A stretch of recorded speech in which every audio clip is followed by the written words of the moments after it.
Constitution is very clear on the role of the Commander-in-Chief of the Armed Forces as well as the role of the Armed Forces. It states in Section 217, subsection 2A to C, that the Federation shall subject to an act of the National Assembly made in that behalf, equip, maintain the armed forces as may be considered adequate and effective for the purpose of A, defending Nigeria from external aggression, B, maintaining its territorial integrity and securing its borders from violation on land, sea, or air, C, suppress insurrection and acting in aid of civil authorities to restore order and when called upon to do so by the President, but subject to such conditions as may be prescribed by an act of the National Assembly. Mr. Speaker, honorable colleagues, Section 218 of the Constitution, subsection 1, states that the powers of the President as the Commander-in-Chief of the Armed Forces of the Federation shall include the powers to determine the operational use of the armed forces of the Federation. The House is worried, however, that at a time when the nation is still contending with acts of terrorism, kidnapping, armed robbery, etc., there is also the uncurtailed rise of violent piracy within our waterways, where several oil vessels, cargo boats, and passenger boats have been attacked, people kidnapped, traders killed, and goods stolen.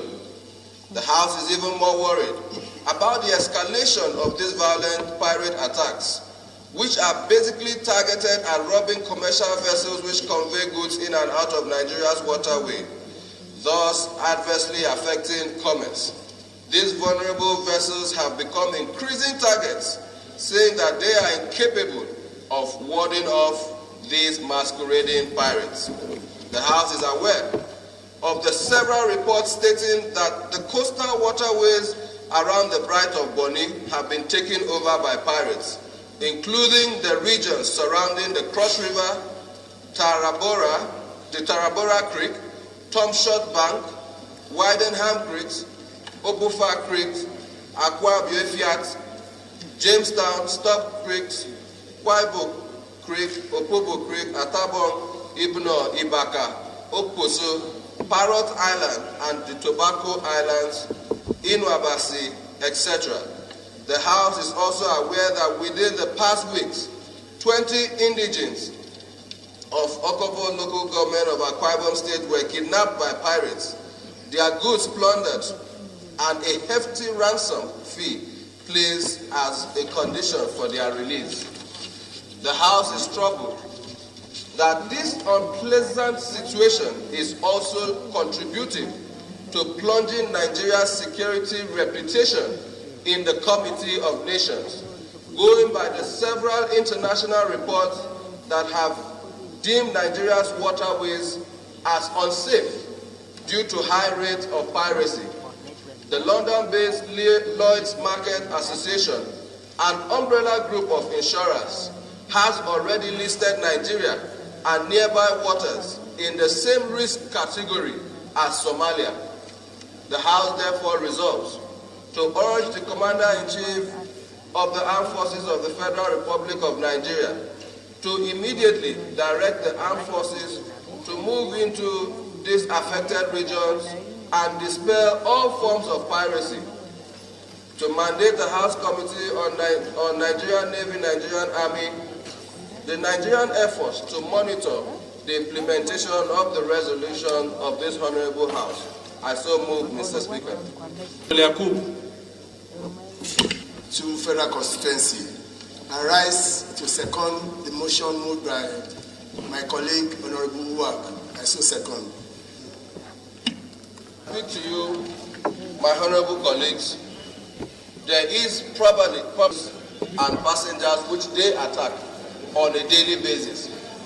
Honorable colleagues, the first thing that these pirates would do on sighting Nigerians is to shoot or maim at least one person.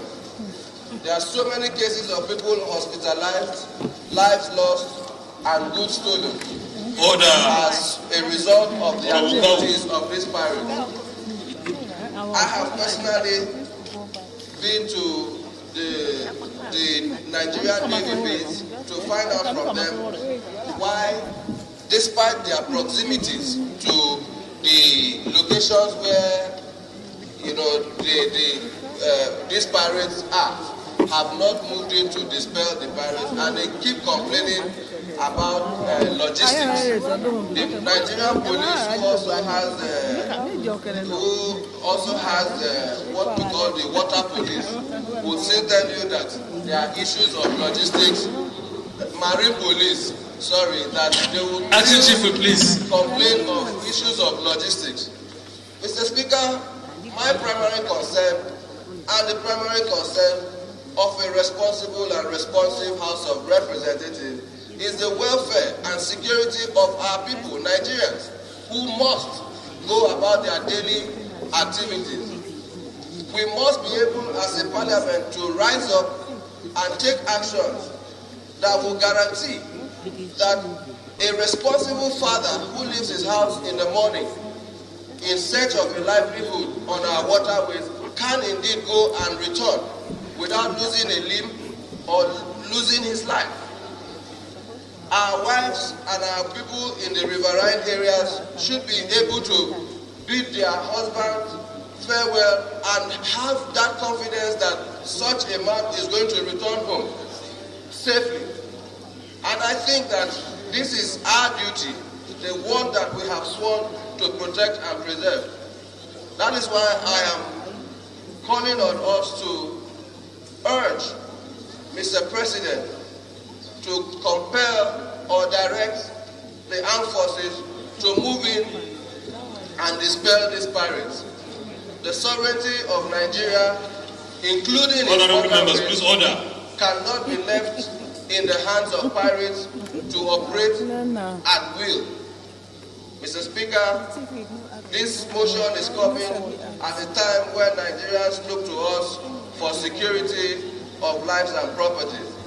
Therefore, I want to plead with all of my colleagues, especially those of you who have seen some of the pictures of victims that have of pirate attack, to please support this motion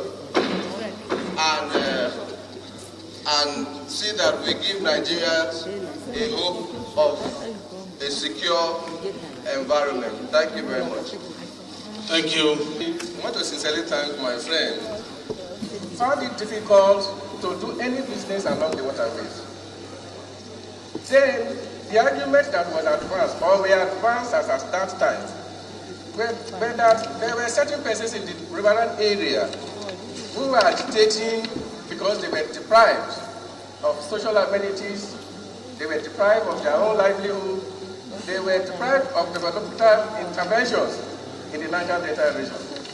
And that was why this country granted amnesty and also made it compulsory for National Assembly to make huge sums of money that have been expended on this message.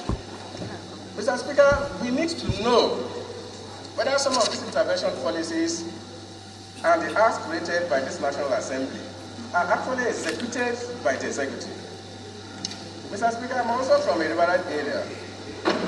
One would have expected that by virtue of JTF, which parades our waterways every day, by virtue of the amnesty granted for our use along the waterways, by virtue of the contract was awarded to pipelines and waterway surveillance, for which this assembly made huge sums of money. All the acts canvassed now were supposed to have been eradicated. And as we speak, if we get to the highways, we will see security agencies doing their duty, trying to create an atmosphere of security by inspecting how everybody is going about their normal businesses. But in the waterways, these people that are living within the areas, who are indeed Nigerians, are virtually abandoned They are on their own. Nobody is. You don't see security agencies in the water patrolling in such a way that they can have the confidence to go from one place to the other. And these people are many. And of course, they look at themselves as those who have been abandoned to their fate in terms of trying to secure themselves.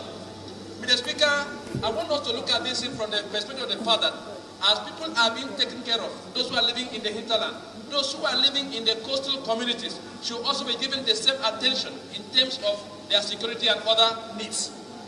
As we are speaking, the pirates don't believe that the water bodies belong to them and there is no man's land. So they go into the area and afflict the people with impunity, and nobody is able to even caught up with them or catch up with them at any given time.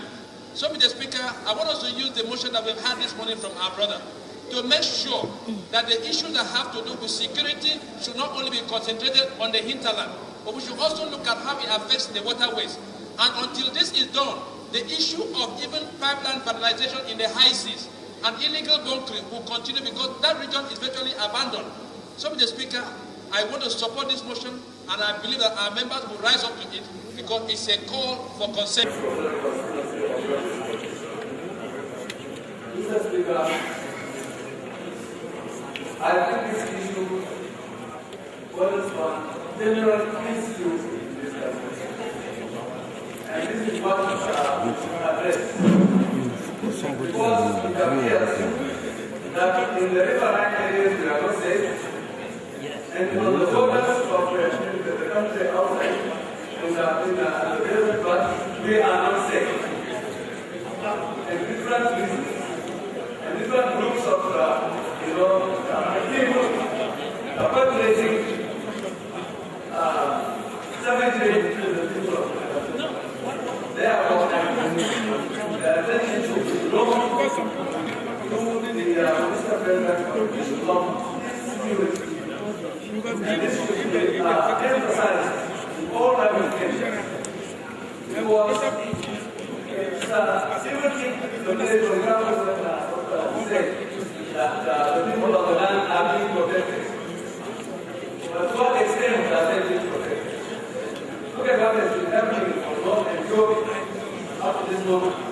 And yesterday they bombed my hometown. Now, so I think that we need for this country to be much more serious and much more concerned about the security of the people of Nigeria. Those against this city. Let's have it. Thank you, Mr. Speaker.